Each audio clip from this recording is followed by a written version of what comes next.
मेरा नाम राजेश है। आज आपको मैं अपनी कहानी सुनाने वाला हूँ। मेरे घर के ठीक सामने एक लड़की आई, वो अपने मामा के घर पर आई थी। उसका नाम दिया था। मेरी उम्र करीब 21 साल की है और दिया भी मेरी ही उम्र की है। जब पहली बार देखा तब देखते ही मुझे उससे प्यार हो गया, लेकिन उसने मेरी तरफ कोई ध्यान नहीं दिया। मैं अपने घर के बाहर ही बैठकर उसकी एक झलक का इंतजार करने लगा। इस उम्र का प्यार बड़ा सच्चा होता है। दिया से कैसे बात करूं, मैं यही सोचता रहता था। फिर दिया की बातें मेरी छोटी बहन से होने लगी। मुझे अच्छा लगा कि इसे बहाने में भी दिया से बातें कर सकूंगा। धीरे धीरे वो हमारे घर आने लगी। मैं भी कभी कभी उसकी तरफ देखकर मुस्कुरा देता था और बदले में उसकी मुस्कुराहट पाकर मुझे इतनी खुशी होती थी। दिया अपने मामा के यहाँ उनके एक रिलेटिव की शादी में आई थी। दिया मेरी बहन के साथ शादी की शॉपिंग करने जाया करती थी। मैं भी उनके साथ रहता था। मेरे लिए अब ये सब एक सपने जैसा ही था कि दिया के साथ मैं घूम रहा हूँ, उससे बातें कर रहा हूँ। मैं प्यार में उड़ने लगा था।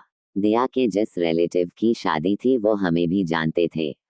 मैं सारा दिन अपनी बहन और दिया के साथ वही रहता था। शादी में काम करना, मैनेज करना, ये सब काम में करने लगा। उसकी मम्मी भी अब मुझे पहचानने लगी थी। मुझे पर भरोसा करती थी।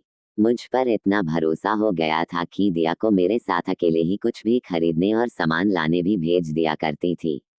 उसकी मामी जो हमारे सामने ही रहती थी, वो तो पहले ही मुझे अच्छे से जानती थी। मैं अभी के लिए तो सुबह शाम दिया के साथ ही रहता था। मुझे प्यार हो गया था। सपना देखने लगा था शादी का। मेरे दोस्तों को पता चल गया और वो अब मेरी टांग खींचने लगे। मुझे चिढ़ाने लगे। बोलते थे कि दिया को बता दे। मैं मना करता था। दिया का मुझे पता नहीं था उसके मन में क्या है, लेकिन उसकी आंखों में मुझे मेरे लिए कुछ दिखाई देता था। मैंने अपने दोस्तों की बातों को मान लिया और मैंने उसे प्रपोज करने का सोचा। उनके रिलेटिव की शादी के बाद मैंने उसे प्रपोज करने का सोचा। शादी हो गई। शादी के बाद भी हमारी बातें शुरू रही। सोचते सोचते वक्त निकला जा रहा था। मैंने सोचा था कि आज बोलूंगा कल बोलूंगा, इसी में समय निकलता जा रहा था। इस दौरान उसकी मम्मी को कुछ काम आने की वजह से जाना पड़ा। दिया अभी भी वही थी। मैंने एक शाम अपनी घर की छत पर जब दिया और हम दोनों अकेले थे तब दिया को प्रपोज कर दिया।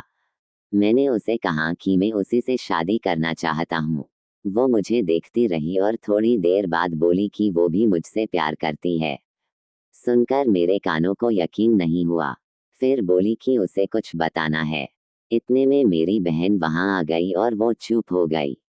उसके चेहरे पर भी एक अजीब सी खुशी थी। वहां से चली गई। उस रात मुझे नींद नहीं आई। मैं अपने और दिया के सपने संजोने लगा। फिर सुबह होते ही दिया की मामी मेरे घर आ गई। वो कहने लगी कि दिया को मैं उसके घर छोड़ के आ जाऊं क्योंकि उसकी मम्मी है नहीं, इसलिए उसे अकेले नहीं भेज सकते। मैंने पूछा क्या हुआ। उन्होंने बताया कि दिया की शादी तय हो चुकी है और लड़के की दादी बहुत बीमार है। वो कह रही है कि उसके सामने ही शादी हो जाए तो अच्छा। शादी तो अभी 6 महीने बाद थी, लेकिन अब शायद 10 दिनों में ही करनी पड़े। उसकी मम्मी भी इसलिए ही गई थी। उनकी बातें सुनकर जैसे मेरे दिल के टुकड़े टुकड़े हो गए। उसका घर हमारे यहाँ से करीब 60 किलोमीटर था। मैं उसे बाइक पर उसके घर छोड़ने वाला था।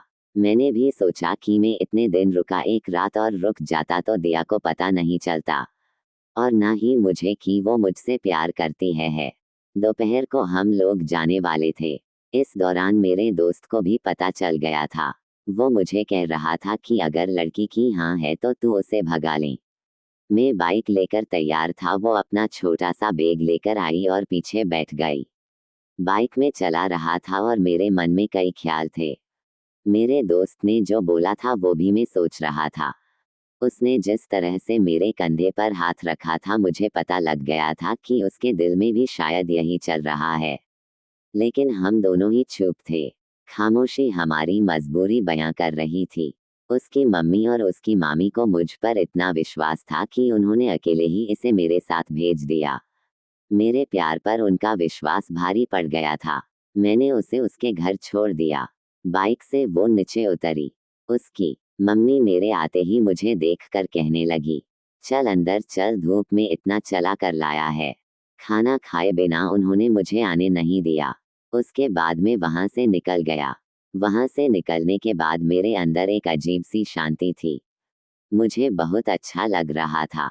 जब कभी कोई हमें अपने दिल में, अपने घर में जगह देता है, तब हमारा फर्ज होता है उनके विश्वास को ना तोड़ा जाए, वरना कोई किसी पर भरोसा नहीं करेगा।